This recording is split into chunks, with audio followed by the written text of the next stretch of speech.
Chapter सीगा अपने को थर्मोडायनामिक्स, ठीक है। ਇਹਦੇ ਵਿੱਚ ਆਪਾਂ ਇਹਦੀ ਡੈਫੀਨੇਸ਼ਨ ਜ਼ੀਰੋਥ ਲਾਅ है ना, और जनरल एक टर्म ਆਪਾਂ की हीट इंटरनल एनर्जी ते वर्क, ठीक है। ਇਹਦੇ ਵਿੱਚ क्या डिफरेंस आ ਉੱਥੇ तक ਆਪਾਂ टर्म ਕੀਤੀ ਸੀਗੀ। नेक्स्ट इथों शुरू कर रहे हैं, ठीक है। ਉਹਦੇ ਵਿੱਚ अपने को टर्म आ जानी है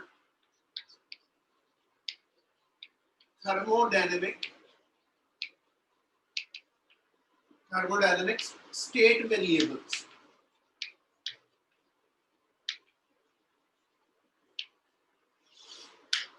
थर्मोडायनामिक स्टेट वेरिएबल्स ਕਿਹੜੇ ਨੇ बेटा, और ਇਹਦੇ ਨਾਲ ਹੀ ਇੱਕ ਟੌਪਿਕ ਨੂੰ ਲਿੰਕ ਕਰਾਂਗਾ, ਉਹਨੂੰ ਅਸੀਂ ਨਾਮ ਦੇ ਦਿੰਦੇ क्वासी स्टैटिक प्रोसेस, ठीक है। क्वासी स्टैटिक प्रोसेस ते कहना जी thermodynamic state variable. Basically topic च बेटा ਉਹਨੇ ਮੈਨੂੰ ਇਹ ਦੱਸਿਆ ਹੋਇਆ ਵਾ ਜਿਹਦਾ ਥਰਮੋਡਾਇਨਾਮਿਕ ਸਟੇਟ ਵੇਰੀਏਬਲ ਚ ਲਵਾਂ, as the name will suggest ਕਹਿੰਦਾ ਜੀ any variables, any macroscopic variables, ठीक है, which express the state of a given body। state of a given body ਦਾ ਮਤਲਬ ਇਹ ਹੋਏਗਾ ਕਿ ਤੁਹਾਡਾ given substance ਜਿਹੜਾ ਹੈਗਾ ਵਾ ਜਿਹਨੂੰ ਅਸੀਂ ਸਿਸਟਮ ਕਹਿੰਦੇ ਸੀਗੇ, ਹੈਨਾ, ਉਹ ਮੇਰੇ ਕੋਲ ਕਿਹੜੀ ਸਟੇਟ ਦੇ ਵਿੱਚ ਅਵੇਲੇਬਲ ਆ, ਉਹਦਾ ਪ੍ਰੈਸ਼ਰ ਕਿੰਨਾ, ਉਹਦਾ ਵੋਲੀਅਮ ਕਿੰਨਾ, ਉਹਦਾ ਟੈਂਪਰੇਚਰ ਕਿੰਨਾ, ਉਹਦੀ ਹੀਟ એનર્ਜੀ ਕਿੰਨੀ, ਉਹਦੀ ਇੰਟਰਨਲ એનર્ਜੀ ਕਿੰਨੀ, है ना। ये सारे दे सारे वेरिएबल जेडे ने दे डिफाइन कहना what's the state of A given body. For example ਅਸੀਂ ਕਹਿੰਦੇ ਜੀ ਮੰਨ ਲਓ ਤੁਹਾਡੇ ਕੋਲ ਐਸ ਸੱਚ ਕੋਈ ਸਬਸਟੈਂਸ ਜਿਹੜਾ ਵਾ ਉਹ ਸੋਲਿਡ ਸਟੇਟ 'ਚ ਐਗਜ਼ਿਸਟ ਕਰੇਗਾ ਪ੍ਰੋਵਾਈਡਡ ਉਹਦਾ pressure volume temperature heat energy ਇੰਨੀ ਹੋਵੇ, ठीक है। ਉਹੀ ਸੇਮ ਸਬਸਟੈਂਸ ਅਸੀਂ ਕਹਿੰਦੇ ਜੀ ਲਿਕੁਇਡ ਸਟੇਟ 'ਚ ਐਗਜ਼ਿਸਟ ਕਰੇਗਾ ਜਾਂ ਗੈਸੀਅਸ ਸਟੇਟ 'ਚ ਐਗਜ਼ਿਸਟ ਕਰੇਗਾ, ਜੇ ਉਹਦਾ ਪ੍ਰੈਸ਼ਰ ਇੰਨਾ ਹੋ ਜਾਵੇ ਟੈਂਪਰੇਚਰ ਉਹਦਾ ਇੰਨਾ ਬਣ ਜਾਵੇ ਹੀਟ ਕੰਟੈਂਟ ਉਹਦੇ 'ਚ ਇੰਨੇ ਹੋਣ। ਇਹਦਾ ਮਤਲਬ ਕਿਸੇ ਵੀ ਮੂਵਮੈਂਟ ਤੇ ਸਬਸਟੈਂਸ ਦੀ ਸਟੇਟ ਨੂੰ ਡਿਫਾਈਨ ਕਰਨ ਵਾਲੇ ਜਿਹੜੇ ਵੇਰੀਏਬਲਸ ਨੇ, ਸਬਸਟੈਂਸ ਦੀ ਸਟੇਟ ਨੂੰ ਡਿਫਾਈਨ ਕਰਨ ਵਾਲੇ ਜਿਹੜੇ ਵੇਰੀਏਬਲਸ ਨੇ, those are to be called as a thermodynamical state variables. क्या ਇੰਨੀ ਗੱਲ ਸਮਝ ਲੱਗਦੀ ਪਈ? Yes, sir. Yes, sir. Terms ने, ठीक है। सो स्टेट वेरिएबल्स ਨੂੰ ਅਸੀਂ ਫਰਦਰ ਕੈਟਾਗਰਾਈਜ਼ ਕਰੀਏ ਤਾਂ ਅਸੀਂ ਕਹਿੰਦੇ ਜੀ ਦੋ ਟਾਈਪ ਦੇ ਸਟੇਟ ਵੇਰੀਏਬਲਸ ਹੁੰਦੇ ਨੇ।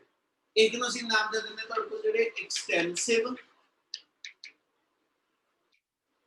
एक एक्सटेंसिव स्टेट वेरिएबल और एक नो सी नाम दे देंगे इंटेंसिव स्टेट वेरिएबल। क्या सुने वर्ड दोनों जी? Yes, sir. चल समीक्षा की होंगे बेटा extensive state variables? Sir, quantity of matter पे depend करते हैं। बिल्कुल, कहना जी those variable which depend upon the size of the system। थोड़ा गिवन गैसियस सिस्टम ਜਿਹੜਾ ਵਾ ਜਾਂ ਗਿਵਨ ਕੋਈ ਵੀ ਸਿਸਟਮ ਜਿਹੜਾ ਹੈਗਾ ਵਾ ਹਨਾ, ਉਹਦਾ ਸਾਈਜ਼ ਕਿੰਨਾ ਵਾ। ਮਤਲਬ ਅਸੀਂ ਡਿਫਾਈਨ ਕਰੀਏ ਜਿੱਦਾਂ ਅਸੀਂ ਕਹਿੰਦੇ ਜੀ ਮੰਨ ਲਓ ਤੁਹਾਡੇ ਕੋਲ ਕੋਈ ਇੱਕ ਕੰਟੇਨਰ ਹੈਗਾ, ਤੁਹਾਡੇ ਕੋਲ ਕੋਈ ਇੱਕ ਕੰਟੇਨਰ ਹੈਗਾ, ਠੀਕ ਹੈ। ਇਸ ਕੰਟੇਨਰ ਦੇ ਅੰਦਰ ਕੋਈ ਗੈਸਿਸ ਮਟੀਰੀਅਲ ਫਿਲ ਅਪ ਕੀਤਾ ਹੋਇਆ ਸੀ, ਠੀਕ ਹੈ। ਜਦੋਂ ਇਹਦੇ ਅੰਦਰ ਕੋਈ ਗੈਸਿਸ ਮਟੀਰੀਅਲ ਫਿਲ ਅਪ ਕੀਤਾ ਹੋਇਆ ਤੇ ਕਹਿੰਦਾ ਜੀ ਇਸ ਮੂਵਮੈਂਟ ਤੇ ਤੁਸੀਂ ਇਹਦਾ pressure volume temperature heat energy, ठीक है, इंटरनल एनर्जी, ਤੁਸੀਂ ਸਾਰੇ ਵੇਰੀਏਬਲਸ ਦੀ ਵੈਲਿਊ ਇਸ ਕਹਿੰਦਾ ਜੀ ਗਿਵਨ ਸਿਸਟਮ ਦੀ ਮੇਜਰ ਕਰ ਲਈ। ਉਸ ਤੋਂ ਬਾਅਦ ਜੇ ਅਸੀਂ ਇਹ ਕਰੀਏ ਕਿ ਵੀ you divide the system into two half, ਤੁਸੀਂ ਇਸ ਸਿਸਟਮ ਨੂੰ ਦੋ ਹਾਫ ਦੇ ਅੰਦਰ ਡਿਵਾਈਡ ਕਰ ਦਿਓ ਤੇ ਡਿਵਾਈਡ ਕਰਨ ਦੇ ਉੱਤੇ ਕਿਹੜੇ ਵੇਰੀਏਬਲ ਜਿਹੜੇ ਨੇ ਉਹ ਚੇਂਜ ਹੋ ਜਾਂਦੇ। ਡਿਵਾਈਡ ਕਰਨ ਤੇ ਇਹਦਾ ਮਤਲਬ ਇਹ ਹੋ ਗਿਆ ਸਾਈਜ਼ ਨੂੰ ਚੇਂਜ ਕਰਨ ਤੇ ਕਿਹੜੇ ਵੇਰੀਏਬਲ ਜਿਹੜੇ ਚੇਂਜ ਹੁੰਦੇ, ठीक है, और ਕਿਹੜੇ वेरिएबल ਜਿਹੜੇ ਚੇਂਜ ਨਹੀਂ ਹੁੰਦੇ। ਜਿਹੜੇ वेरिएबल ਐਸ ਸੱਚ ਸਾਈਜ਼ ਦੇ ਨਾਲ ਚੇਂਜ ਹੁੰਦੇ ਪਏ ਨੇ those variables are to be called as a extensive variable। so these are those variables, ठीक है, which changes with respect to size of the system, ठीक है, and which do not change with respect to size of system, they are to be called as the intensive variable। जिदा pressure आ volume आ temperature आ heat energy आ internal energy आ density आ composition आ concentration आ, तो इन सारिया चीज़ों के विचों जेड़े variable जेड़े ने जे वो साइज ना चेंज हुंदे ने ते असी उन्हां वेरिएबल्स को कंसीडर करते those are the extensive variables and if the कहना जी variables do not change with respect to size of the system, then variables are to be called as a intensive variable. क्या इन्नी गल समझ लगी? Yes. Yes, sir. Yes, sir. Yes, sir. Okay जी, ਹੁਣ extensive variable ਦੀ ਜੇ ਆਪਾਂ example ਲੈ ਕੇ ਚੱਲੀਏ, ਇੱਕ ਆਪਾਂ ਸਿੰਪਲ ਜਿਹੀ ਐਗਜ਼ਾਮਪਲ ਲੈਣੇ, ਮੰਨ ਲਓ ਵੋਲੀਅਮ। ਹੁਣ ਬੇਟਾ ਜੇ ਮੈਂ ਵੋਲੀਅਮ ਲਵਾਂ ਹੈ ਨਾ, ਤੇ ਜਦੋਂ ਮੈਂ ਇਹਦੇ ਸਾਈਜ਼ ਨੂੰ ਹਾਫ ਕੀਤਾ ਤੇ ਇਹਦਾ ਮਤਲਬ ਆ volume of the gas molecules in each compartment, ਠੀਕ ਹੈ, ਉਹ ਅੱਗੇ ਨਾਲੋਂ ਹਾਫ ਹੋ ਜੂ।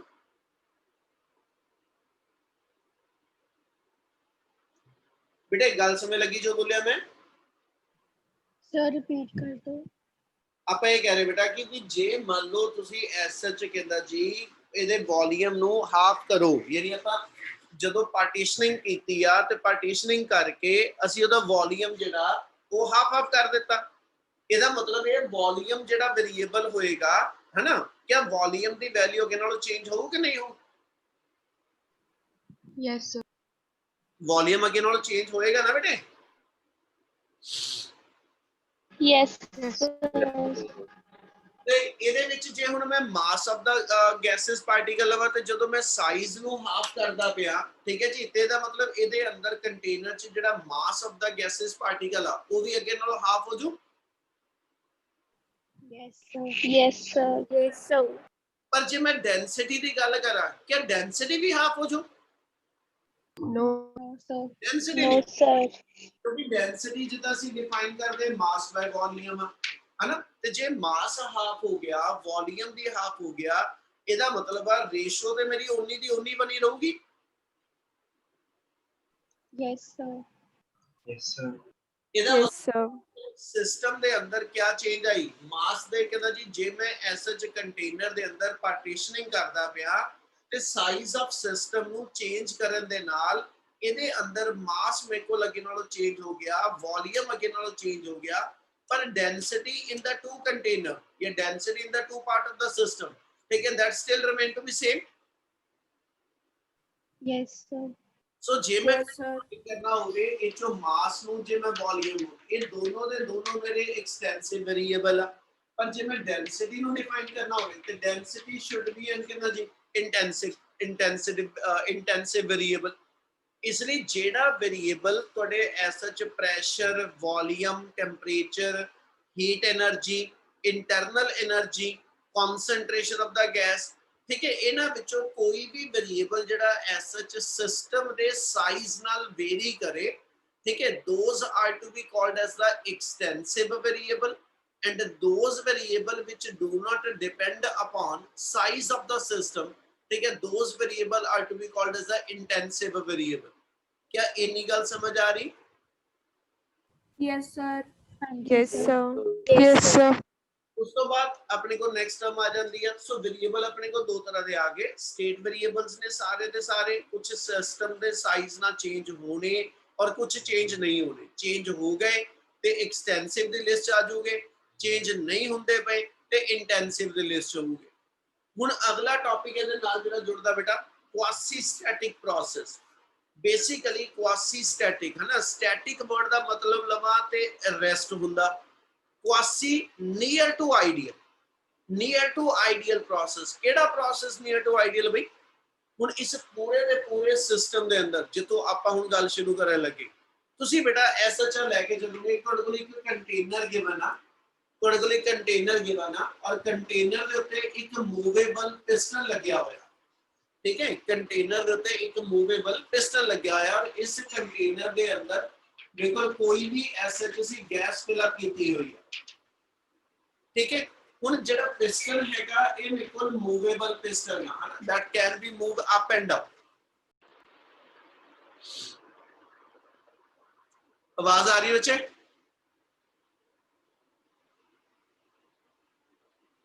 कोई नया नहीं हो, आवाज आ रही बेटा?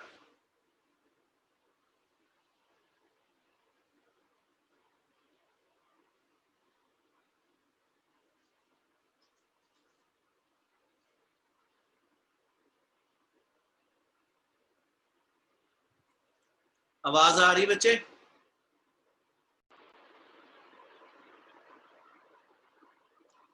कुछ आवाज आ रही?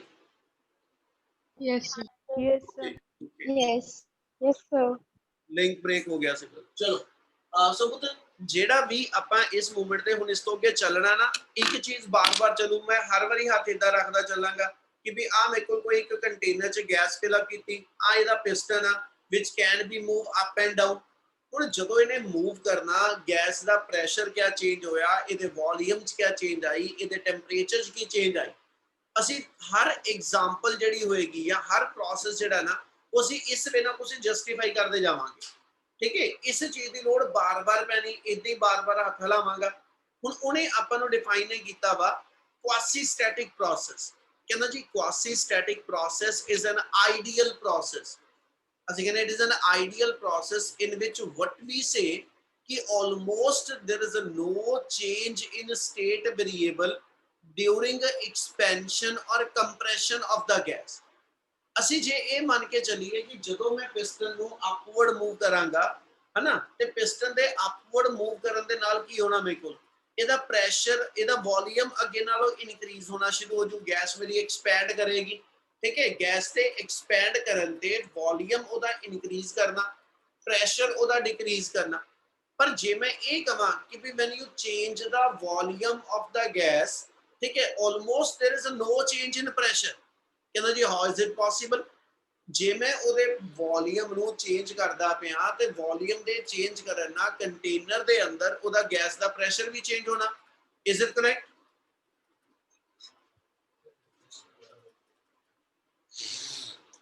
ਪੁੱਤ Yes, sir. ਗੱਲ ਸਮਝ ਲੱਗਦੀ ਵੀ ਬੱਚੇ? Yes, sir. Yes, sir. ਅਸੀਂ ਇਹ ਡਿਫਾਈਨ ਕਰਦੇ ਪਏ, ਜੇ ਦੀ ਮੈਂ ਡੈਫੀਨੇਸ਼ਨ ਤੇ ਆਵਾਂ, quasi static process is that process in which there is almost no change in state variables or changes in state variable are so small that we can neglect those changes।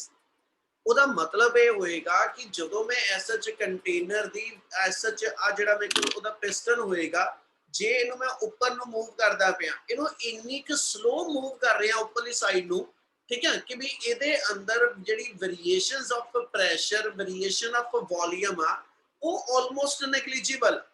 ਮਤਲਬ ਮੈਂ ਇਹਨੂੰ ਇੰਨੀ ਕੁ slow speed ਤੇ, ਇਸ ਵੇਲੇ ਤੁਸੀਂ ਕਹੋ ਜੀ ਉੱਪਰਲਾ ਹੱਥ ਖੜਾ ਵਾ, ਹਨਾ, ਮੈਂ ਕਹਿੰਦਾ ਨਹੀਂ ਖੜਿਆ ਨਹੀਂ, ਉਹ ਇਹ ਚੱਲਦਾ ਪਿਆ, ਬਟ ਇੰਨੀ ਕੁ ਸਲੋ ਸਪੀਡ ਤੇ ਮੂਵ ਕਰਦਾ ਪਿਆ, ਇੰਨੀ ਸਲੋ ਸਪੀਡ ਤੇ ਮੂਵ ਕਰਦਾ ਪਿਆ ਕਿ ਵੋਲੀਅਮ ਦੇ ਅੰਦਰ ਆਉਣ ਵਾਲੀ ਚੇਂਜ ਜਿਹੜੀ ਆ ਉਹ ਮੈਨੂੰ ਅਪੀਅਰ ਹੀ ਨਹੀਂ ਹੋ ਰਹੀ, ਉਹ ਨੈਗਲੀਜੀਬਲ ਆ।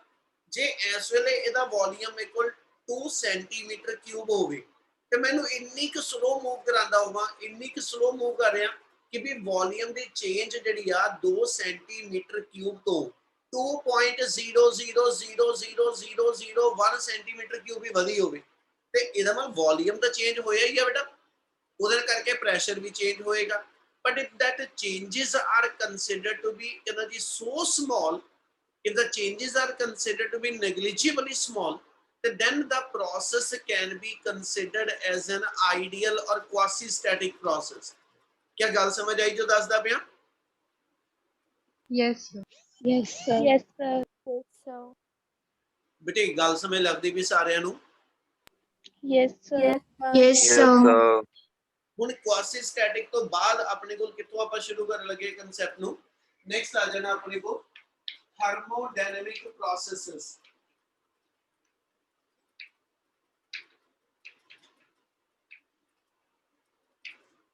ਆਪਣੇ ਕੋਲ ਕਿਹੜੇ ਕਹਿੰਦਾ ਜੀ ਡਿਫਰੈਂਟ ਥਰਮੋਡਾਇਨਾਮਿਕ ਪ੍ਰੋਸੈਸ ਹੈਗੇ ਨੇ, ਤੇ ਬੇਟਾ ਇਹਨਾਂ ਚੀਜ਼ਾਂ ਨੂੰ ਡਿਸਕਸ ਕਰਨ ਲੱਗੇ ਅਸੀਂ ਕੁਝ ਵੇਰੀਏਬਲਸ ਦੀ ਗੱਲ ਫੇਰ ਦੁਬਾਰਾ ਕਰੀਏ।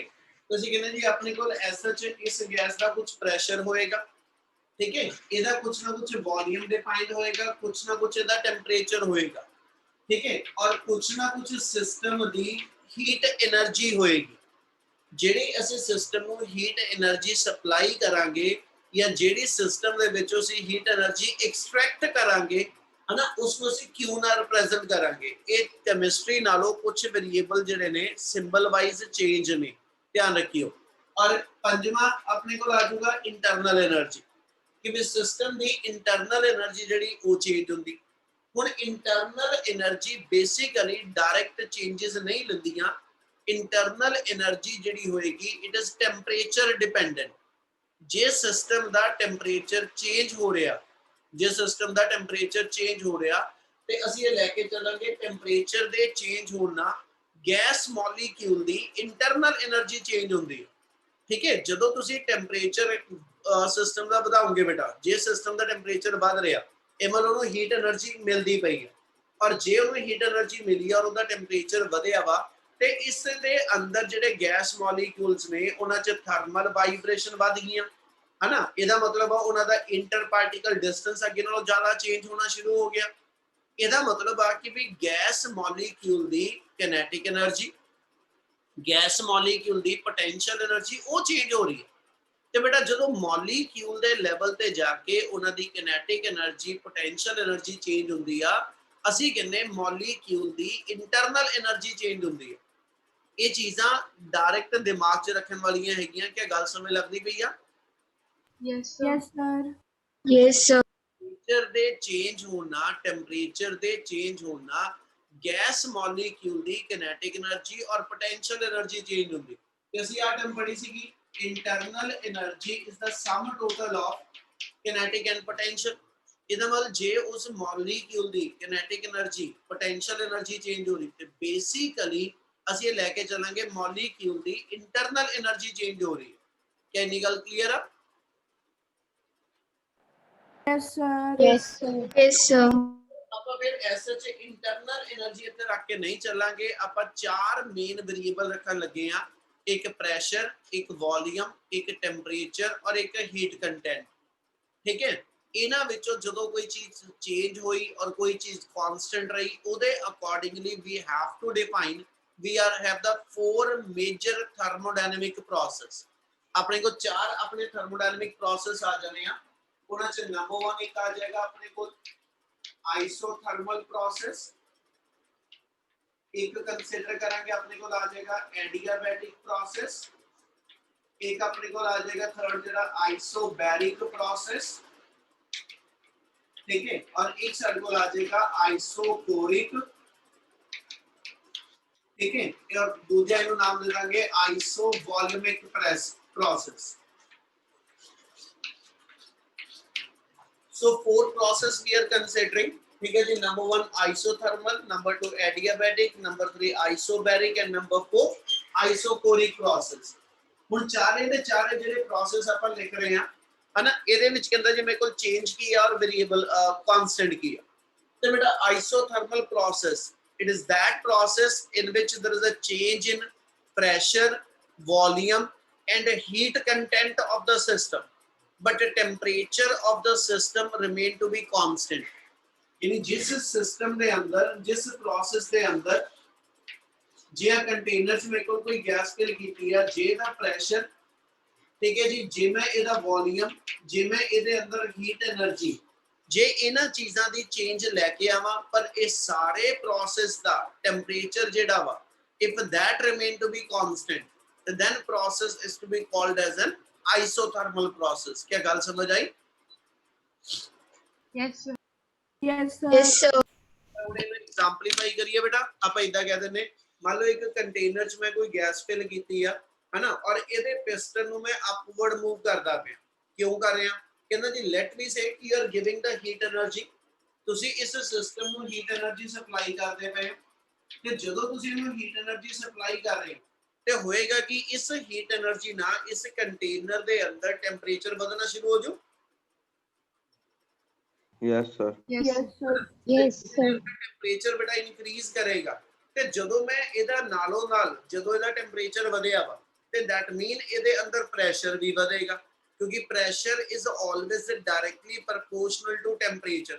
ਕਿਉਂਕਿ ਜੇ ਟੈਂਪਰੇਚਰ ਵਧਿਆ ਵਾ ਤੇ ਇਹਦਾ ਮਤਲਬ ਗੈਸ ਮੋਲੀਕਿਊਲ ਜਿਹੜੇ ਨੇ ਹਨਾ, ਉਹਨਾਂ 'ਚ ਮੋਸ਼ਨ ਆ ਗਈ, ਤੇ ਜੇ ਗੈਸ ਮੋਲੀਕਿਊਲ 'ਚ ਮੋਸ਼ਨ ਆ ਗਈ ਤੇ ਉਹਦੇ ਕਰਕੇ ਗੈਸ ਮੋਲੀਕਿਊਲ ਇਸ ਕੰਟੇਨਰ ਦੀ ਵਾਲ ਤੇ ਬਾਰ-ਬਾਰ ਜਾ ਕੇ ਹਿੱਟ ਕਰੂਗੇ, ਤੇ ਜਦੋਂ ਗੈਸ ਮੋਲੀਕਿਊਲ ਕੰਟੇਨਰ ਦੀ ਵਾਲ ਤੇ ਹਿੱਟ ਕਰਦੇ ਤੇ they always exert the pressure on the wall of container. ਇਹਦਾ ਮਤਲਬ ਆ ਹੀਟ એનર્ਜੀ ਦੇ ਵਧਣ ਨਾਲ ਇਸ ਕੰਟੇਨਰ ਦੇ ਅੰਦਰ ਟੈਂਪਰੇਚਰ ਵਧ ਰਿਹਾ, ਔਰ ਟੈਂਪਰੇਚਰ ਦੇ ਵਧਣ ਦੇ ਨਾਲ ਇਹਦਾ ਪ੍ਰੈਸ਼ਰ ਵਧ ਰਿਹਾ। ਬਟ ਅਸੀਂ ਕਹਿੰਦੇ ਪਏ ਪ੍ਰੋਸੈਸ ਆਈਸੋਥਰਮਲ ਆ। ਆਈਸੋਥਰਮਲ ਚ ਫੇ ਕੀ ਕਰਨਾ ਪਏਗਾ, ਅਸੀਂ ਨਾਲੋਂ ਨਾਲ ਇਹਦਾ ਪਿਸਟਨ ਜਿਹੜਾ ਵਾ that should be moving in upward direction। ਉਹ ਕਿਉਂ? ਕਿਉਂਕਿ ਮੈਨੂੰ ਇਹ ਪਤਾ ਕਿ ਜਦੋਂ ਮੈਂ ਪਿਸਟਨ ਉੱਪਰ ਨੂੰ ਚੁੱਕਣਾ ਸ਼ੁਰੂ ਕਰੂੰਗਾ ਨਾ, ਗੈਸ ਐਕਸਪੈਂਡ ਕਰੇਗੀ, ਇਹਦੇ ਨਾਲ ਉਹਦਾ ਵੋਲਿਊਮ ਅੱਗੇ ਨਾਲੋਂ increase करूँगा। ਉੱਪਰ ਨੂੰ ਚੁੱਕ ਰਿਹਾ ਤੇ ਇਹਦੇ ਗੈਸ ਐਕਸਪੈਂਡ ਕਰ ਰਹੀ, ਵੋਲਿਊਮ ਇਹਦਾ ਅੱਗੇ ਨਾਲੋਂ ਵਧੂਗਾ। Yes, sir. Yes, sir. Sir. Pressure and volume ਇੱਕ ਦੂਜੇ ਦੇ ਰੈਸੀਪ੍ਰੋਕਲ ਹੁੰਦੇ ਆ। ਇਮਲ ਜੇ ਵੋਲਿਊਮ ਵਧਣਾ ਸ਼ੁਰੂ ਹੋ ਗਿਆ, ਗੈਸ ਐਕਸਪੈਂਡ ਕਰਨ ਲੱਗ ਗਈ ਤੇ ਪ੍ਰੈਸ਼ਰ ਅੱਗੇ ਨਾਲੋਂ ਡਿਕਰੀਜ਼ ਕਰੂ। Yes, sir. Yes, sir. Pressure ਅੱਗੇ ਨਾਲੋਂ ਡਿਕਰੀਜ਼ ਕਰੇਗਾ ਤੇ ਟੈਂਪਰੇਚਰ ਵੀ ਡਿਕਰੀਜ਼ ਕਰੇਗਾ। ਇਹਦਾ ਮਤਲਬ ਹੈ ਕਿ ਥੱਲਿਓਂ ਹੀਟ ਲੈਣ ਦੇ ਨਾਲ ਜਿੰਨਾ ਕੁ ਉਹਦਾ ਟੈਂਪਰੇਚਰ ਵੱਧ ਰਿਹਾ, ਜੇ ਸੇਮ ਪੇਸ ਦੇ ਉੱਤੇ ਮੈਂ ਪਿਸਟਨ ਉੱਪਰ ਨੂੰ ਚੁੱਕੀ ਜਾਵਾਂ ਤੇ ਇਹਦਾ ਪ੍ਰੈਸ਼ਰ ਅੱਗੇ ਨਾਲੋਂ ਡਿਕਰੀਜ਼ ਕਰਕੇ ਇਹਦਾ ਟੈਂਪਰੇਚਰ ਡਿਕਰੀਜ਼ ਕਰੂ। ਇਹਦਾ ਮਤਲਬ ਹੀਟ ਲੈਣ ਨਾਲ ਜਿੰਨਾ ਕਿ ਟੈਂਪਰੇਚਰ ਵਧਿਆ, ਐਕਸਪੈਂਸ਼ਨ ਦੇ ਨਾਲ ਜੇ ਉਨਾ ਕੀ ਟੈਂਪਰੇਚਰ ਇਹਦਾ ਡਿਕਰੀਜ਼ ਕਰ ਜੇ ਤੇ then temperature remain to be constant। Yes, sir. Yes, sir. ਠੀਕ ਹੈ ਜੀ। ਔਰ ਦੂਜੇ ਪਾਸੇ ਰਿਵਰਸ ਚਲੋ, ਹੁਣ ਜੇਕਰ ਮੈਂ ਇਸ ਕੰਟੇਨਰ ਦੇ ਅੰਦਰ ਕੋਈ ਹੀਟ ਨਹੀਂ ਥੱਲਿਓਂ ਦੇ ਰਿਹਾ, ਹੀਟ ਸਪਲਾਈ ਨਹੀਂ ਕਰ ਰਿਹਾ, but now we are compressing the gas. ਜੇ ਮੈਂ ਇਹਦੇ ਪਿਸਟਨ ਨੂੰ ਥੱਲੇ ਲੈ ਕੇ ਆਣੇ ਸ਼ੁਰੂ ਕਰਾਂ ਤੇ ਵੋਲਿਊਮ ਇਹਦਾ ਅੱਗੇ ਨਾਲੋਂ ਡਿਕਰੀਜ਼ ਕਰਨਾ ਸ਼ੁਰੂ ਕਰੇਗਾ, ਪ੍ਰੈਸ਼ਰ ਅੱਗੇ ਨਾਲੋਂ ਇਨਕਰੀਜ਼ ਕਰੂ ਔਰ ਪ੍ਰੈਸ਼ਰ ਦੇ ਇਨਕਰੀਜ਼ ਕਰਨ ਕਰਕੇ ਟੈਂਪਰੇਚਰ ਇਨਕਰੀਜ਼ ਕਰੇਗਾ। ਹੁਣ ਜਦੋਂ ਇਹਦਾ ਟੈਂਪਰੇਚਰ ਇਨਕਰੀਜ਼ ਕਰ ਰਿਹਾ ਤੇ ਜੇ ਨਾਲੋਂ ਨਾਲ ਹੀਟ ਇਹਦੇ ਵਿੱਚੋਂ ਬਾਹਰ ਨਿਕਲੀ ਜਾਵੇ ਤੇ ਇਹਦਾ ਮਤਲਬ ਹੈ ਗੈਸ ਠੰਡੀ ਵੀ ਹੁੰਦੀ ਜਾਏਗੀ। ਇਮਲ ਕੰਪਰੈਸ਼ਨ ਚ ਜਿੰਨਾ ਕਿ ਟੈਂਪਰੇਚਰ ਵੱਧ ਗਿਆ, ਕੰਪਰੈਸ਼ਨ ਚ ਜਿੰਨਾ ਕਿ ਟੈਂਪਰੇਚਰ ਵੱਧ ਗਿਆ, ਜੇ ਉਨੀ ਕੁ ਹੀ ਪ੍ਰਪੋਰਸ਼ਨੇਟ ਹੀਟ ਨਿਕਲ ਵੀ ਜਾਵੇ ਤੇ temperature again remain to be constant. Yes, sir. Yes, Yes, sir. sir. ਹੋ ਗਈ ਕਿ ਵੀ ਜੇ ਸਿਸਟਮ ਦੇ ਅੰਦਰ ਪ੍ਰੈਸ਼ਰ ਵੀ ਵੇਰੀ ਕਰੇ, ਵੋਲਿਊਮ ਵੀ ਚੇਂਜ ਹੋਵੇ, ਸਿਸਟਮ ਤੇ ਸਰਾਊਂਡਿੰਗ ਦੇ ਵਿੱਚ ਆਪਸ ਵਿੱਚ ਹੀਟ એનર્ਜੀ ਦੀ ਐਕਸਚੇਂਜ ਹੋਵੇ। ਠੀਕ ਹੈ, ਸਿਸਟਮ ਤੇ ਸਰਾਊਂਡਿੰਗ ਦੇ ਅੰਦਰ ਆਪਸ ਵਿੱਚ ਹੀਟ એનર્ਜੀ ਵੀ ਐਕਸਚੇਂਜ ਹੋਵੇ ਤੇ ਟੈਂਪਰੇਚਰ ਕਾਂਸਟੈਂਟ ਬਣਿਆ ਰਹੇ ਤੇ then process is to be called as an isothermal process। क्या फर्स्ट टर्म समझ आई? Yes, sir. Yes, sir. Yes, sir. तेरा टेंपरेचर होएगा that remain to be constant, बाकी सब कुछ चेंज होएगा बेटा, पर सिर्फ और सिर्फ सिस्टम दा टेंपरेचर जेड़ा होएगा that remain constant। then we said the process is an isothermal process।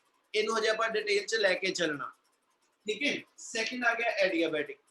Adiabatic ਦੇ ਅੰਦਰ ਅਸੀਂ ਕੀ ਕਹਾਂਗੇ, ਸਿਸਟਮ ਦਾ ਪ੍ਰੈਸ਼ਰ ਵੀ ਚੇਂਜ ਹੋਏਗਾ, ਵੋਲਿਊਮ ਵੀ ਚੇਂਜ ਹੋਏਗਾ, ਸਿਸਟਮ ਦਾ ਟੈਂਪਰੇਚਰ ਵੀ ਚੇਂਜ ਹੋਏਗਾ, ਸਿਸਟਮ ਦਾ ਟੈਂਪਰੇਚਰ ਵੀ ਚੇਂਜ ਹੋਏਗਾ, ਪਰ there is no change in heat content.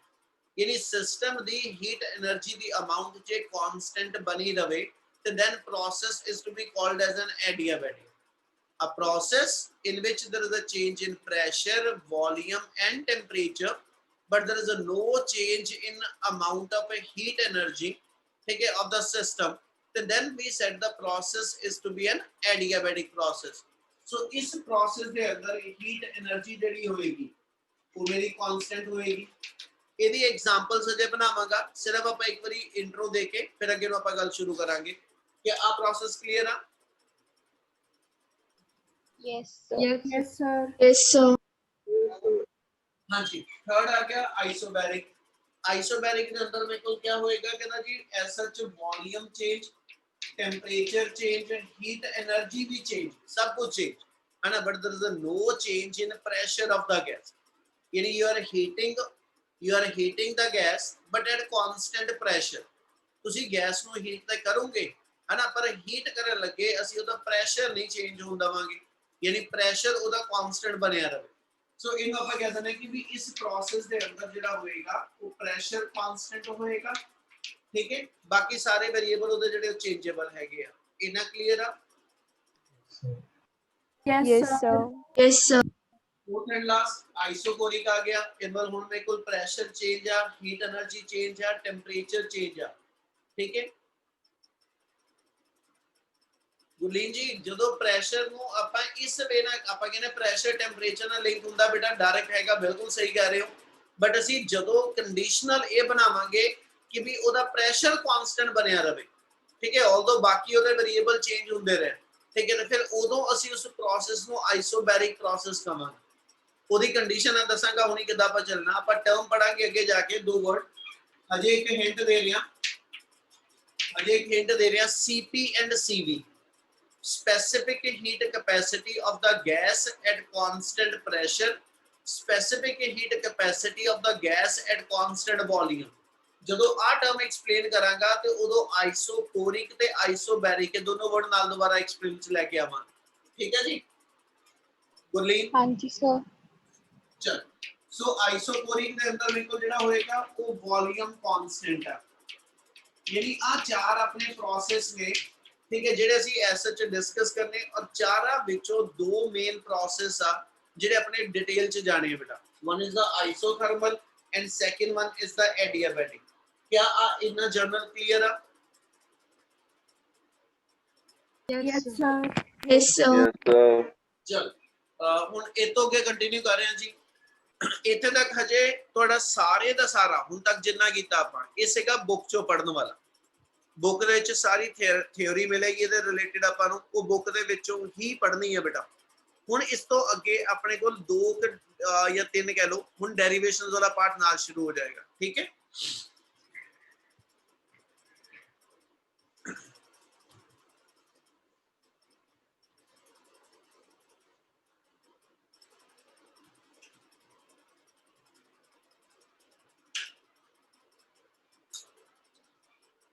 ਚਲੋ ਹੁਣ ਇਹ ਤੋਂ ਸ਼ੁਰੂ ਕਰ ਰਹੇ ਹਾਂ ਬੇਟਾ। ਇਹਨਾਂ ਵਿੱਚੋਂ ਆਪਣੇ ਕੋਲ ਫਰਸਟ ਪ੍ਰੋਸੈਸ ਜਿਹੜਾ ਹੈਗਾ ਉਹ ਲੈ ਰਹੇ ਆਪਾਂ ਆਈਸੋਥਰਮਲ ਪ੍ਰੋਸੈਸ।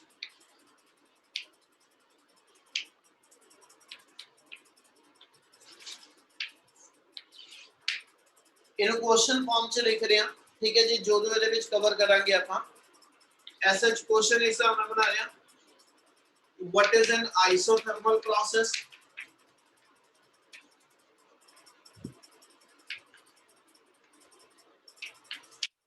isothermal process है कि give example।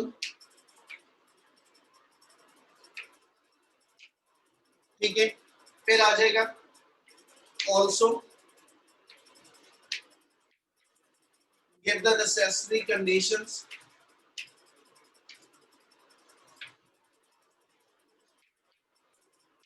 also give the necessary conditions for a process to be an isothermal।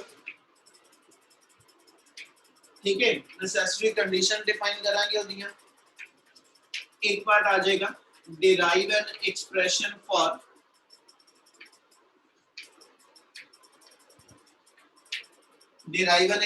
For work done during an adiabatic expansion।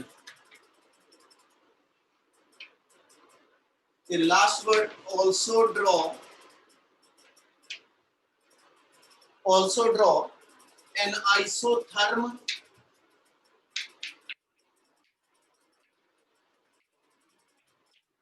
ठीक है। ये पूरे का पूरा अपने आप दे विच अपने कोल आइसोथर्मल प्रोसेस दा टॉपिक है बेटा, जिन्हों ਆਪਾਂ ਇੱਕ ਹੈਡਿੰਗ ਦੇ ਰਹੇ ਆਈਸੋਥਰਮਲ ਪ੍ਰੋਸੈਸ। ਇਹਦੇ ਅੰਦਰ ਕੀ ਆ ਜਾਏਗਾ, ਆਈਸੋਥਰਮਲ ਪ੍ਰੋਸੈਸ ਕੀ ਹੁੰਦਾ, ਕੋਈ ਐਗਜ਼ਾਮਪਲ ਜਸਟੀਫਾਈ ਕਰ ਦੋ। ਫਿਰ ਉਸ ਤੋਂ ਬਾਅਦ ਕਿਸੇ ਪ੍ਰੋਸੈਸ ਨੂੰ ਆਈਸੋਥਰਮਲ ਬਣਾ ਕੇ ਰੱਖਣ ਵਾਸਤੇ ਮੈਨੂੰ ਨੈਸੈਸਰੀ ਕੰਡੀਸ਼ਨਸ ਕਿਹੜੀਆਂ ਚਾਹੀਦੀਆਂ। ਠੀਕ ਹੈ ਜੀ, ਕੰਡੀਸ਼ਨਸ ਹੁੰਦੀਆਂ डिफाइन कर दो ਕਿਹੜੀਆਂ ਆਣੀਆਂ। और फिर एसएच आइसोथर्मल प्रोसेस के अंदर जे ਅਸੀਂ आइसोथर्मल एक्सपेंशन ले लिए ਤੇ गैस की आइसोथर्मल एक्सपेंशन ਦਾ वर्क डन कैलकुलेट करो। कहना जी मेरे को एसएच सॉरी आइसोथर्मल एडियाबैटिक इस तो बाद बनावा।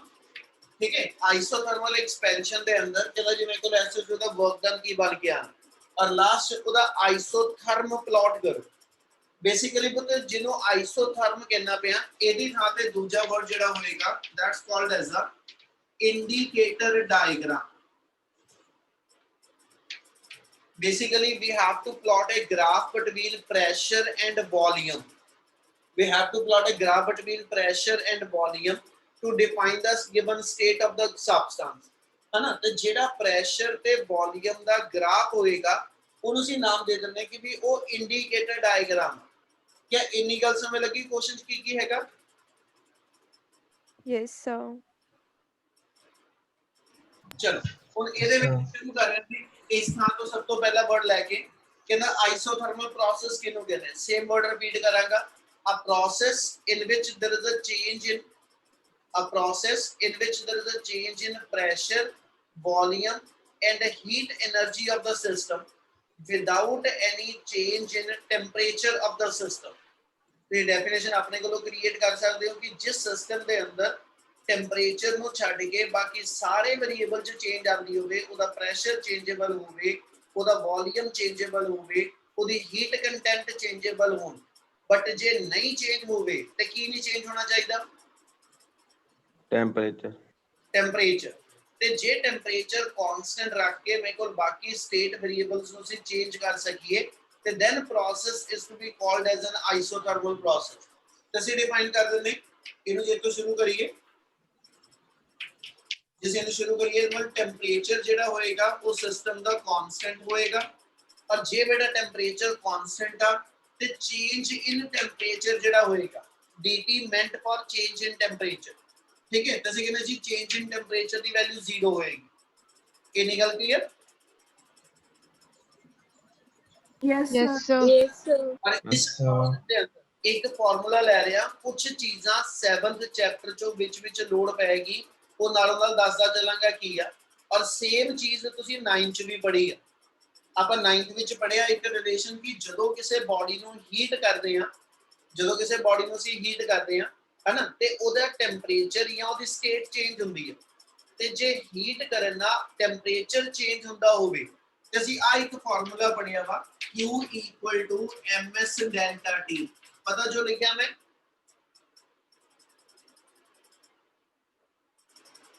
No, sir. ਇਹਨੂੰ ਪੁੱਤ ਅਸੀਂ ਇਹ ਡਿਫਾਈਨ ਕਰਦੇ No, sir.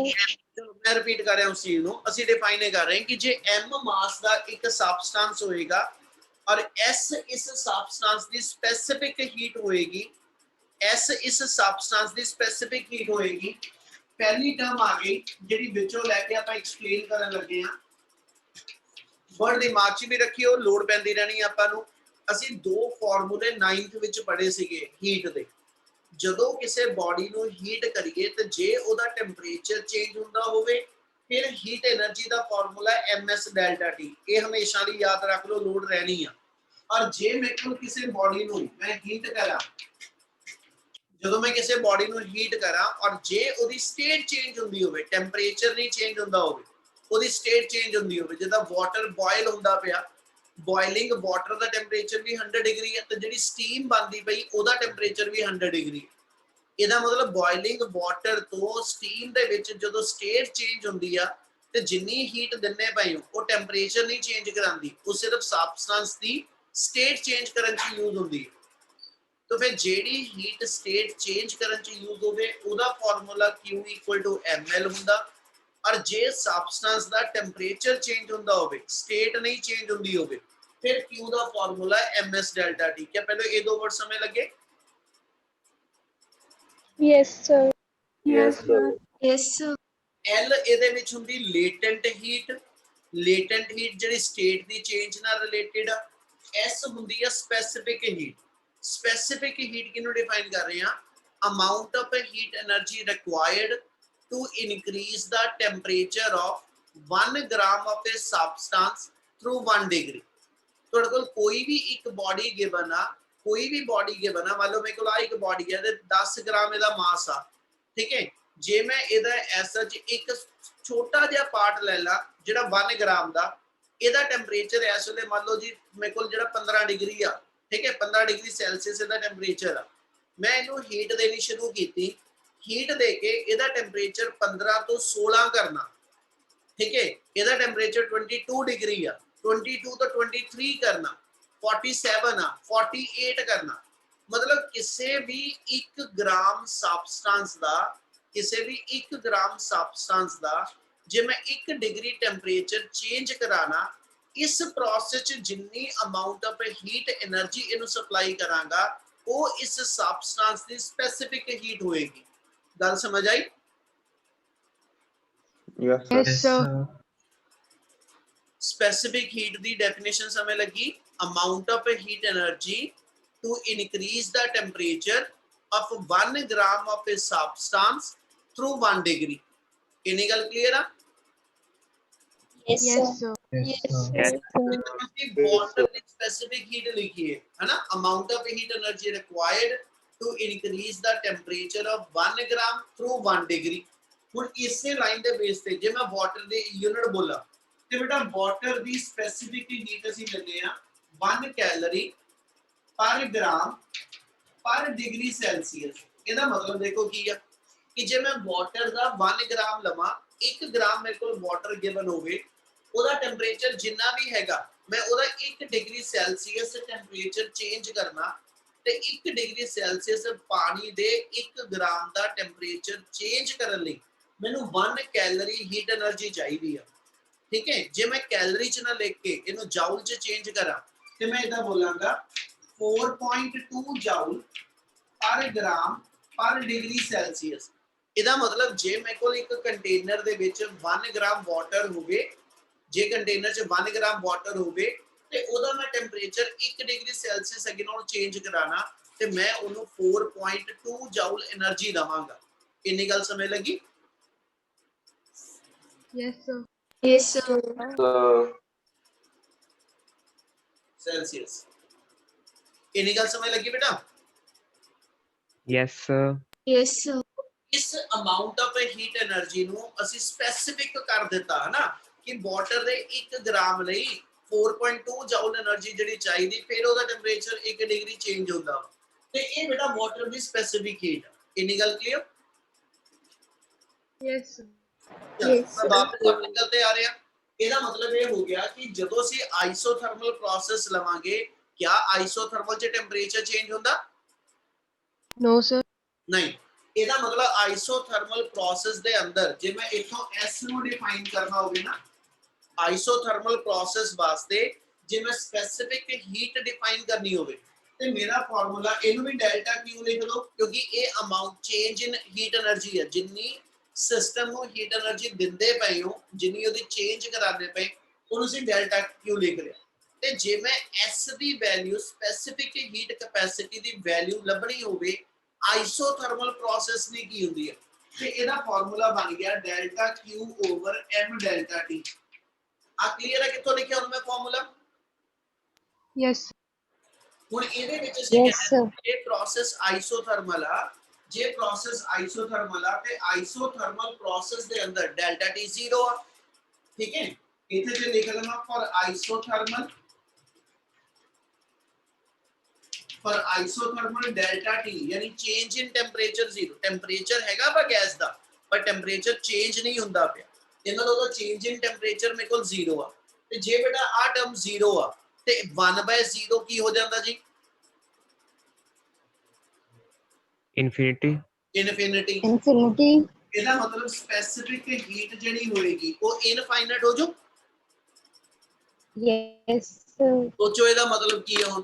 ਇਹਦਾ ਮਤਲਬ ਇਹ ਹੋਇਆ ਕਿ ਜੇ ਆ ਕੰਟੇਨਰ 'ਚ ਮੈਂ ਗੈਸ ਫਿਲ ਕੀਤੀ ਹੋਈ ਆ ਹਨਾ ਔਰ ਇਹਦਾ ਮੈਂ ਐਸਾ ਚ ਕੀ ਕਰ ਰਿਹਾ, ਥੱਲੇੋਂ ਹੀਟ એનર્ਜੀ ਦੇ ਰਿਹਾ।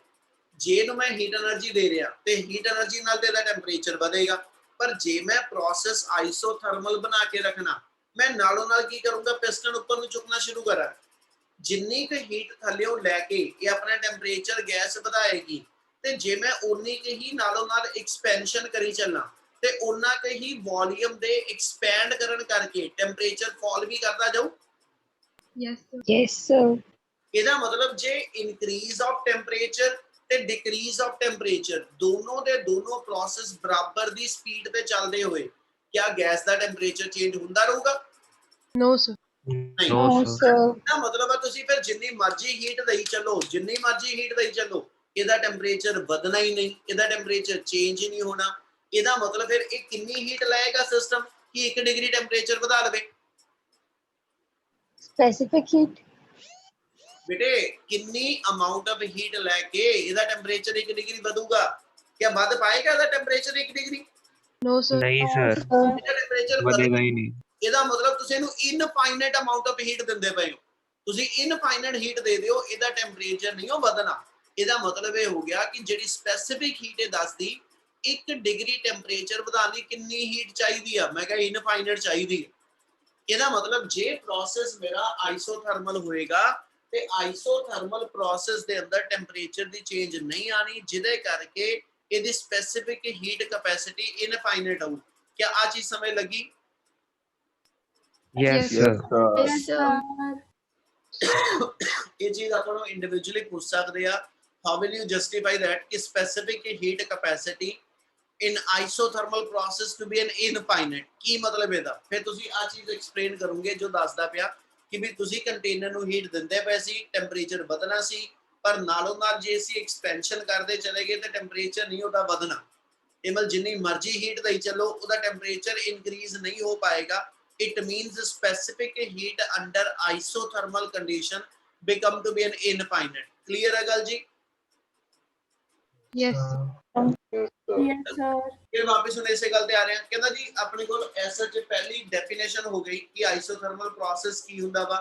ठीक है, हुन अगे गल करिए ते एदी एग्जांपल ते बेटा एसएच एग्जांपल दे विच मेरे को जेड़ा वा process melting of an ice ਤੇ ਬੋਇਲਿੰਗ ਆਫ ਵਾਟਰ ਦੋਨੇ ਹੀ ਆ ਜਾਂਦੇ ਆ।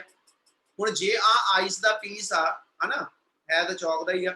ਜੇ ਇਹ ਮੇਰੇ ਕੋਲ ਆਈਸ ਦਾ ਪੀਸ ਆ, ਜਦੋਂ ਆਈਸ ਮੈਲਟ ਕਰਦੀ ਆ ਕੀ ਹੁੰਦਾ ਜੀ? ਉਸ ਵੇਲੇ ਆਈਸ ਦਾ ਟੈਂਪਰੇਚਰ ਕਿੰਨਾ ਹੁੰਦਾ? 0 degree. 0 ਡਿਗਰੀ। 0 ਤੇ ਜਿਹੜਾ ਮੈਲਟਡ ਆਈਸ ਬਣਦੀ ਪਈ ਆ ਉਹਦਾ ਟੈਂਪਰੇਚਰ ਵੀ 0 ਡਿਗਰੀ। ਇਹ ਜਿੰਨੀ ਸਰਾਊਂਡਿੰਗ ਚੋਂ ਹੀਟ ਲੈ ਰਿਹਾ ਉਹ ਹੀਟ ਲੈ ਕੇ ਇਹ ਆਪਣੀ ਸਟੇਟ ਚੇਂਜ ਕਰਦਾ ਪਿਆ, ਆਪਣਾ ਟੈਂਪਰੇਚਰ ਨਹੀਂ ਚੇਂਜ ਹੋਣ ਦਿੰਦਾ। ਇਹਦਾ ਮਤਲਬ ਆ melting process is an example for an isothermal process. During melting ਜਿੰਨੀ ਸਰਾਊਂਡਿੰਗ ਤੋਂ ਨੇ ਹੀਟ ਲੈਣੀ ਆ, with that heat ਇਹ ਆਪਣਾ ਐਸਐਚ ਟੈਂਪਰੇਚਰ ਨੂੰ ਚੇਂਜ ਕੀਤੇ ਬਿਨਾ ਆਪਣੀ ਸਟੇਟ ਚੇਂਜ ਕਰਨ ਚੋਂ ਸਾਰੀ ਹੀਟ ਵਰਤਦਾ ਪਿਆ। ਤਾਂ ਅਸੀਂ ਕਹਿੰਦੇ ਜੀ ਫਿਰ ਇਹਦਾ ਮਤਲਬ ਜੇ ਮੈਲਟਿੰਗ ਪ੍ਰੋਸੈਸ 'ਚ ਟੈਂਪਰੇਚਰ ਨਹੀਂ ਚੇਂਜ ਹੋ ਰਿਹਾ ਤੇ ਇਹ ਮੇਰੇ ਕੋਲ ਐਸਐਚ ਆਈਸੋਥਰਮਲ ਪ੍ਰੋਸੈਸ ਹੋਏਗਾ। Yes. ਇਹਦੇ ਐਗਜ਼ਾਮਪਲ ਲੈ ਲਓ ਬੋਇਲਿੰਗ। ਜਦੋਂ ਅਸੀਂ ਵਾਟਰ ਨੂੰ ਬੋਇਲ ਕਰਦੇ ਹਾਂ, ਜਦੋਂ ਤੱਕ ਤੇ ਉਹਨੂੰ ਐਸਐਚ ਤੁਸੀਂ 0 ਤੋਂ 100 ਤੱਕ ਲੈ ਕੇ ਜਾ ਰਹੇ ਹੋ ਉਹਦਾ ਟੈਂਪਰੇਚਰ ਚੇਂਜ ਹੋ ਰਿਹਾ। ਠੀਕ ਹੈ, ਉਹਦਾ ਟੈਂਪਰੇਚਰ ਚੇਂਜ ਹੋ ਰਿਹਾ 0 2 4 5 7 10 ਉਹਦਾ ਟੈਂਪਰੇਚਰ ਵਧਦਾ ਜਾ ਰਿਹਾ। ਜਦੋਂ ਵਾਟਰ 100 ਡਿਗਰੀ ਤੇ ਆ ਗਿਆ ਔਰ ਥਰਮਾਮੀਟਰ ਲਾ ਕੇ ਮੈਂ ਐਸਐਚ ਦਾ ਟੈਂਪਰੇਚਰ ਨੋਟ ਕਰਾਂ 100 ਡਿਗਰੀ ਆ, ਉਸ ਤੋਂ ਬਾਅਦ ਜਿਹੜੀ ਸਟੀਮ ਬਣਦੀ ਪਈ ਸਟੀਮ ਦਾ ਟੈਂਪਰੇਚਰ ਨੋਟ ਕਰਾਂ ਉਹ ਵੀ 100 ਆ। ਇਹਦਾ ਮਤਲਬ ਉਸ ਮੂਮੈਂਟ ਤੇ ਜਦੋਂ ਵਾਟਰ ਤੋਂ ਸਟੀਮ ਬਣਦੀ ਪਈ ਆ, ਇਹ ਮਤਲਬ ਜਦੋਂ ਬੋਇਲਿੰਗ ਪ੍ਰੋਸੈਸ ਦੇ ਅੰਦਰ ਸਟੇਟ ਚੇਂਜ ਹੁੰਦੀ ਪਈ ਆ ਤੇ ਉਦੋਂ ਟੈਂਪਰੇਚਰ ਤਾਂ ਨਹੀਂ ਚੇਂਜ ਹੋ ਰਿਹਾ। Yes. ਬੇਟੇ ਗੱਲ ਸਮਝ ਲੱਗੀ ਬੱਚੇ? Yes, sir. Yes, sir. ਇਹਦਾ Yes, ਮਤਲਬ sir. ਕਿ ਜਿਹੜੀ ਮੈਲਟਿੰਗ ਪ੍ਰੋਸੈਸ ਆ, ਜਿਹੜਾ melting process of N ice ਆ, ठीक है, ਜਿਹੜਾ melting process of an ice ਆ ਗਿਆ। ठीक है जी, ਜਿਹੜਾ boiling process of water ਆ ਗਿਆ। ਇਹ ਮੇਰੇ ਕੋਲ ਐਸਐਚ ਮੇਰੇ isothermal process ਦੀ ਐਗਜ਼ਾਮਪਲ ਬਣ ਜੂ। ਇਹਨਾਂ ਕਲੀਅਰ ਹੈ ਜੀ? Yes, sir. yes sir ਚਲ ਹੁਣ ਉਸ ਤੋਂ ਬਾਅਦ ਇਹਦੀ ਮੈਥਮੈਟੀਕਲ ਇਕੁਏਸ਼ਨ ਆ ਜਾਏਗੀ ਜਿਹੜੀ ਆਈਸੋਥਰਮਲ ਪ੍ਰੋਸੈਸ ਅਸੀਂ ਯੂਜ਼ ਕਰਾਂਗੇ। ਆਈਡੀਅਲ ਗੈਸ ਇਕੁਏਸ਼ਨ ਜੇ ਲੈ ਕੇ ਚੱਲੀਏ ਤੇ we know that ideal gas equation ਕੀ ਹੁੰਦੀ ਹੈ ਜੀ? ideal gas equation ਕੀ ਹੁੰਦੀ ਆ? PV is equal to nRT. PV equal to nRT। ਇਸ ਮੂਮੈਂਟ ਤੇ ਇਹ ਚ n ਲੈ ਕੇ ਚੱਲੀਏ ਤੇ number of moles of the gas ਆ, r ਮੇਰੇ ਕੋਲ ਗੈਸ ਕਾਂਸਟੈਂਟ ਆ। ਠੀਕ ਹੈ, P ਮੇਰਾ ਪ੍ਰੈਸ਼ਰ, V ਵੋਲਿਊਮ ਤੇ T ਟੈਂਪਰੇਚਰ ਆ।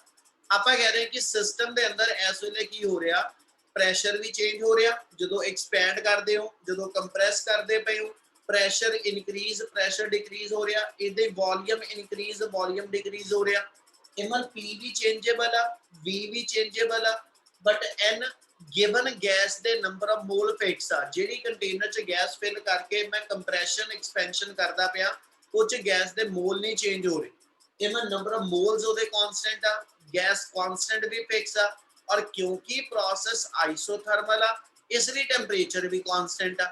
ठीक है, तो जे टेंपरेचर भी कांस्टेंट आ तो this whole of the term that remain to be constant। Yes, sir. Therefore पे जेडी इक्वेशन साडे कोल आइसोथर्मल प्रोसेस च बन गई वो आ जाएगी PV equal to constant. Yes. Yes, sir. यानी आइसोथर्मल प्रोसेस दे विच जेडी आइडियल गैस इक्वेशन अपने कोल रह जाएगी वो PV इक्वल टू कांस्टेंट रह जाऊ। Yes, sir. Yes, Yes, sir. sir. ਤੇ ਜੇ ਦੂਜੇ ਪਾਸੇ ਧਿਆਨ ਦਿਓ ਬੇਟਾ ਤੁਸੀਂ ਗੈਸ ਲਾਅ ਪੜ੍ਹ ਚੁੱਕੇ ਹੋ ਜੇ ਕੈਮਿਸਟਰੀ ਦੇ ਅੰਦਰ ਤੇ ਇਹਨੂੰ ਅਸੀਂ ਬੋਇਲਸ ਲਾਅ ਵੀ ਕਹਿੰਦੇ ਆ ਕਿ ਪ੍ਰੈਸ਼ਰ ਐਂਡ ਵੋਲੀਅਮ ਦੇ ਵੇਰੀ ਇਨਵਰਸਲੀ। ਜਦੋਂ ਦੋ ਚੀਜ਼ਾਂ ਦੀ ਪ੍ਰੋਡਕਟ ਕਾਂਸਟੈਂਟ ਆਵੇ ਇਹਦਾ ਮਤਲਬ ਹੈ ਇਹ ਦੋਨੋਂ ਵੇਰੀਏਬਲ ਜਿਹੜੇ ਨੇ ਇੱਕ ਦੂਜੇ ਦੇ ਰੈਸਿਪਰੋਕਲ ਵੇਰੀ ਕਰੂ। Yes, sir. ਔਰ ਅਸੀਂ ਇੱਕ ਚੀਜ਼ ਪੜ੍ਹੀ ਆ ਕਿ ਜਦੋਂ ਪ੍ਰੋਡਕਟ ਦੋ ਵੇਰੀਏਬਲ ਦੀ ਕਾਂਸਟੈਂਟ ਆਵੇ ਤੇ ਜੇ ਇਹਦਾ ਗ੍ਰਾਫ ਪਲਾਟ ਕਰਨਾ ਹੋਵੇ, ठीक है, if we plot a graph between pressure and volume, ਜੇ ਤੁਸੀਂ ਪ੍ਰੈਸ਼ਰ ਤੇ ਵੋਲਿਊਮ ਦਾ ਗ੍ਰਾਫ ਪਲਾਟ ਕਰਦੇ ਹੋ ਤੇ ਇਹਨਾਂ ਦੋਨਾਂ ਦਾ ਗ੍ਰਾਫ ਜਿਹੜਾ ਵਾ ਉਹ ਹਾਈਪਰਬੋਲਿਕ ਨੇਚਰ ਦਾ ਬਣੂਗਾ। Yes, sir. ਪਤਾ ਬੇਟਾ ਜੋ ਮੈਂ Yes, ਬੋਲਿਆ ਆਪਾਂ sir. ਜਿੰਨੀਆਂ ਡਿਫਰੈਂਟ ਮੈਥਮੈਟਿਕਲ ਸਟੈਂਡਰਡ ਇਕੁਏਸ਼ਨ ਲੈਨੇ ਆ ਜਿਹਦਾ ਆਪਾਂ ਪੜਿਆ ਸੀ y mx c ਨੂੰ ਜਸਟੀਫਾਈ ਕਰਨ ਵਾਲੀ ਕੋਈ ਇਕੁਏਸ਼ਨ ਆ ਜੇ ਅਸੀਂ ਕਹਿੰਦੇ ਗ੍ਰਾਫ ਸਟ੍ਰੇਟ ਲਾਈਨ ਬਣੇਗਾ। ਇਹਦੇ ਜੇ ਆਪਣੇ ਕੋਲ ਆ ਸੀਗਾ ਕਿ x y ਕਾਂਸਟੈਂਟ ਆ ਜਾਏ ਕਿ ਦੋ ਚੀਜ਼ਾਂ ਦੀ ਪ੍ਰੋਡਕਟ ਕਾਂਸਟੈਂਟ ਆ ਜਾਏ ਤਾਂ ਕਹਿੰਦੇ ਜੀ ਇਹਦਾ ਗ੍ਰਾਫ ਹਾਈਪਰਬੋਲਾ ਹੋਏਗਾ।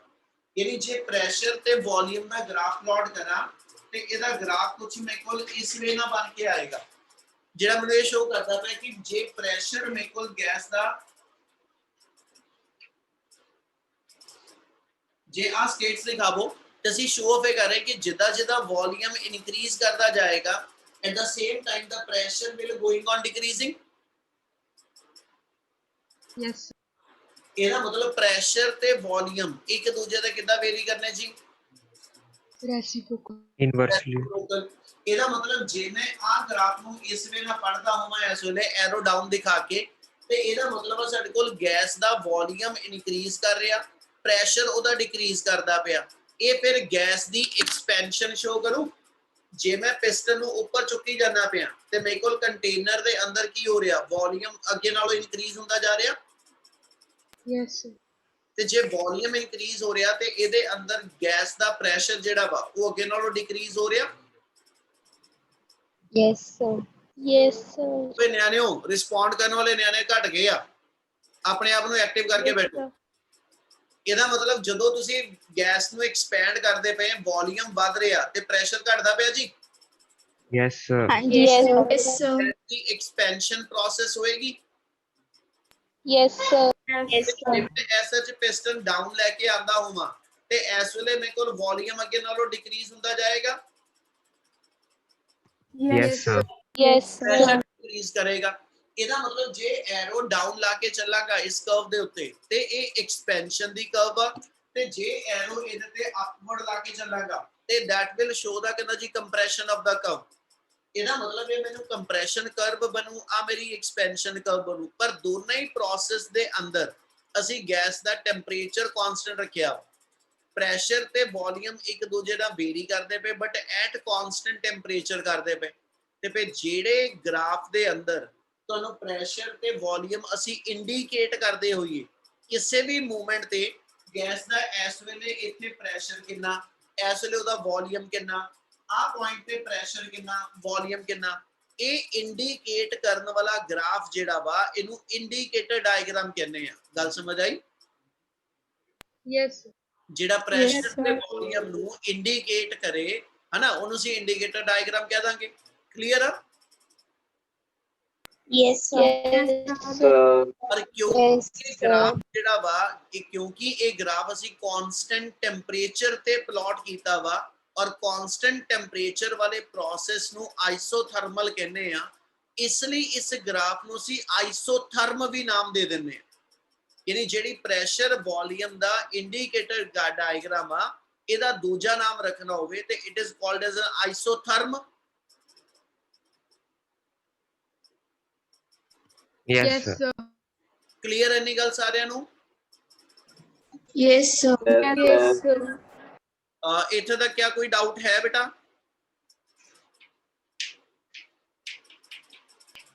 No, sir. ਹਾਂਜੀ ਕਲੀਅਰ ਸਾਰਿਆਂ ਨੂੰ ਇਹਨਾਂ Yes, sir. Yes, Yes, sir. sir.